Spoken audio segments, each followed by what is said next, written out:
I'm very pleased to be here on My Magical Thing with Halo Quin, pagan author, storyteller, and witch, with a PhD in the philosophy of storytelling and a lifelong fascination with magic and the fair folk.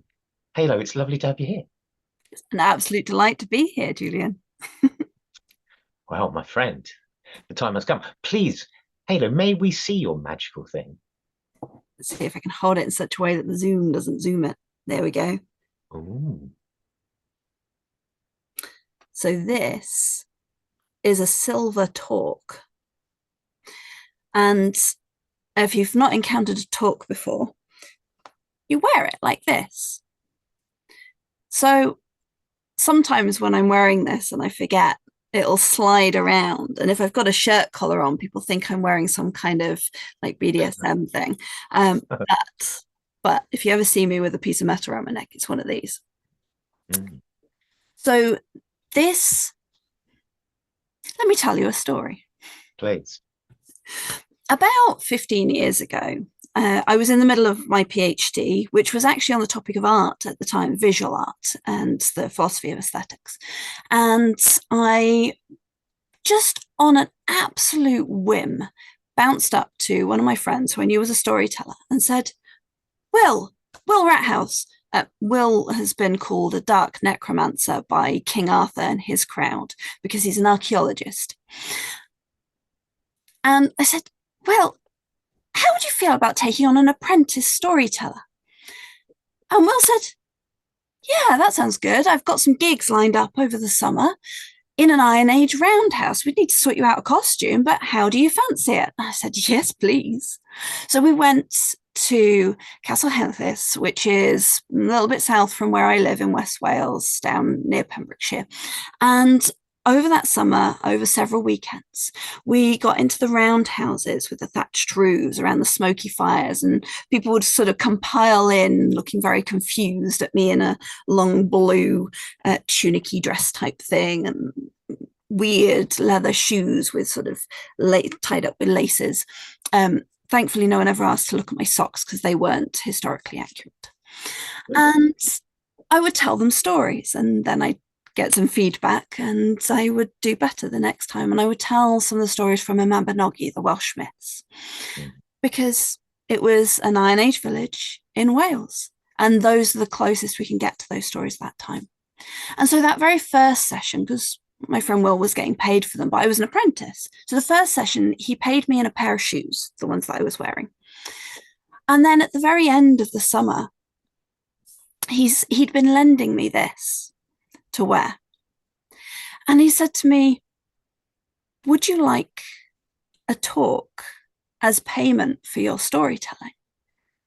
And I said, I would absolutely love a talk as payment for my storytelling. Could I have this one? And at first he was like, I was thinking maybe I'd make you a copper one.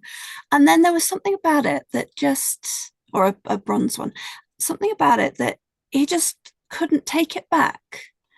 And so this beautiful piece of silver, about 15 years ago, became mine in payment for storytelling. And so I wear it often for ritual. I do a lot of ritual where I travel places, so I have to travel quite light, and I can't take robes and cloaks made of velvet and big heavy things, and I'm just in my practical gear. Sometimes I'll usually take a cord of some description that sort of attaches me to whichever tradition it is. But I'll almost always take this, even if I have no other tools. Because when I put it on, it reminds me of the magic of my voice, which is my primary magical tool. It reminds me that sometimes when we follow an impulse that seems strange and ridiculous, it can lead us to beautiful places with beautiful people where we learn the myths and the stories and the magic of our land. And it also reminds me that I am sovereign in myself, because that little piece of metal at the back of my neck stops any of the other spirits that are like, hello, we want to come and play, that I'm very prone to. I'm very naturally prone to them just sort of coming in and saying hello. And it sort of acts as like a bit of a guardian for me. So in ritual, this helps me hold my magic circle, hold my space, remember who I am, remember my magic. And being a creature made of silver, it connects me to the moon, of course.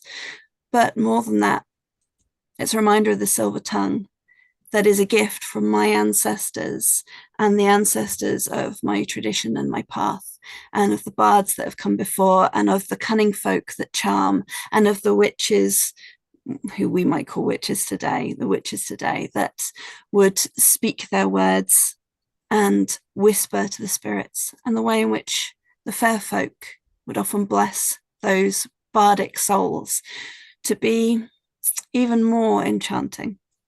So yeah, this is my magical thing, a silver talk that I earned through storytelling. And that summer was the point at which my PhD shifted from being something, fairly common about visual art and phenomenology into something about the experience of storytelling and story listening, and how that in itself enchants and creates a world. Halo Quin, thank you very much for introducing us to the magical talk, and through that, the magical talk about your talk, which is just delightful. And the silver-tongued bardic spell, may it be upon you for many, many, many years, and indeed generations and lineages to come. Thank you so much. That's really, really appreciated, my friend. Thank you so much. Thank you. May you be enchanted. Thank you. See you again. Bye-bye.